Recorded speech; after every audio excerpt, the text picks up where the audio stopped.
Baik, brunch pada pagi ini simple saja. Kalau boleh saya kata apa, makan pukul 10 pagi hingga 11 pagi. Itu antara waktu yang tepat untuk kita ikut cara matahari naik. Dia lagi cerah, lagi tinggi metabolismenya. Ini adalah fitrah jam dalam badan kita. Body clock, tahu tak circadian rhythm tu? Dan saya siapkan kepada anda yang penting hijau ni dulu, baby spinach, asparagus, mushroom. Dah habis sikit tadi, sedap.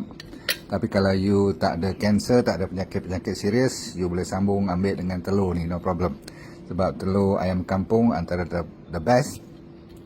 Dah pula tu kita letak apa cili-cili ataupun ni lah apa orang panggil flakes dia tu kan, serbuk-serbuk cili tu memang the best. Cukup. Dan kita kepilkan, kalau boleh jangan minum semasa makan, tapi kalau awal-awal tadi nak mulakan dengan teh pun boleh. Ni teh moringa masala tea tu kan, boleh.